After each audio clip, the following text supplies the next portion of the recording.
C'est déjà la dernière vidéo de la série. Peut-être qu'un petit résumé ne ferait pas de mal. Donc, il y avait des chrétiens venant du judaïsme qui pensaient à quitter le christianisme à cause de la persécution. L'écrivain ne contre-attaque pas, mais révèle pourquoi le nouveau système de pensée est supérieur. Dans les chapitres 1 à 7, il montre que le christianisme possède un meilleur médiateur que le judaïsme. Et dans les chapitres 8 à 10, il montre que ces chrétiens hébreux avaient maintenant de meilleures institutions en ayant une espérance céleste. Ça conclut la partie doctrinale et amène le lecteur directement dans la partie pratique. Comment est-ce qu'on peut mettre tout ça en pratique ? On le verra après le teaser. La Bible elle-même nous donne la structure de ces 4 derniers chapitres. Elle encourage ses croyants à s'approcher, à croire, à endurer et à aimer. Ils devraient s'approcher parce qu'il y a maintenant un chemin nouveau et vivant ouvert pour aller vers Dieu.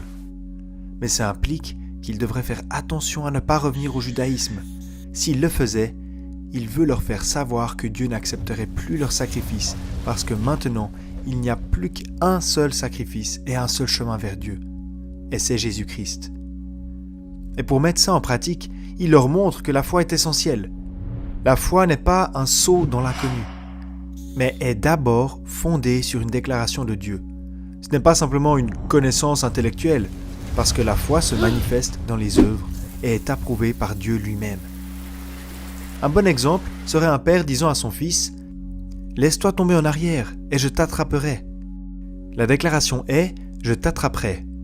L'enfant montre qu'il a foi en la bienveillance et en la puissance de son père en se laissant tomber en arrière. L'approbation de Dieu serait équivalente au père rattrapant l'enfant. Appliquons ça au premier exemple du chapitre 11, Abel. Dieu avait tué un animal comme base de communion avec Adam et Ève. Lorsqu'Abel s'approche de Dieu, il a eu foi en Dieu et a fait la même chose.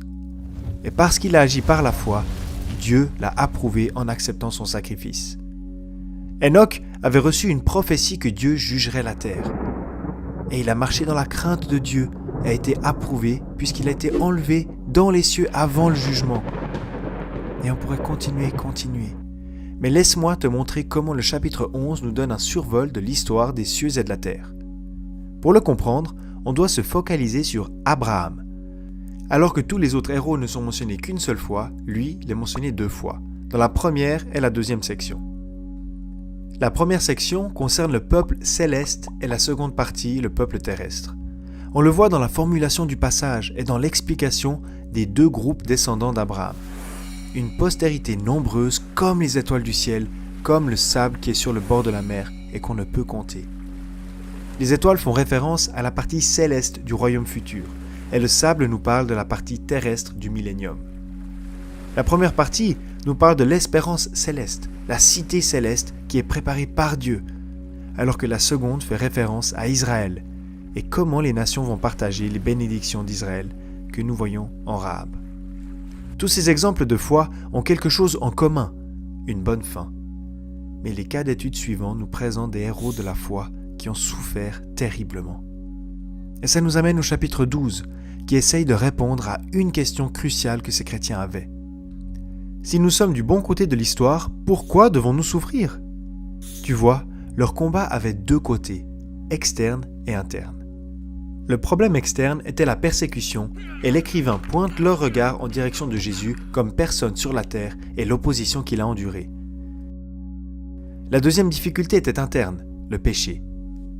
Paul leur dit que le combat contre le péché n'est pas quelque chose de négatif, mais est nécessaire pour que des fils comprennent le Père.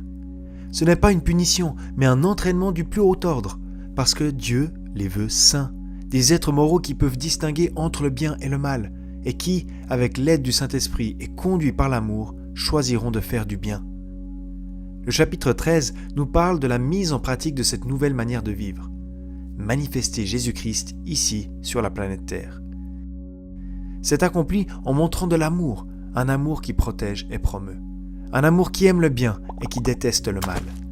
Et si éviter le mal doit d'abord être une chose personnelle, cela implique aussi parfois de se séparer de mauvais systèmes de pensée et de mauvais systèmes.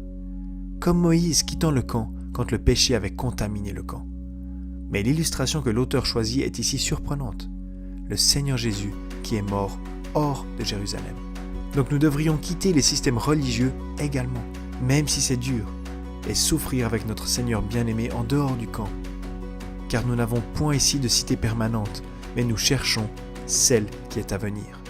Merci beaucoup d'avoir regardé la vidéo jusqu'au bout. Vérifie brièvement s'il n'y a pas déjà un support à imprimer pour étudier l'épître individuellement ou en groupe au bas de la description. Un grand merci à ceux qui ont financé cette vidéo pour que vous puissiez la regarder gratuitement.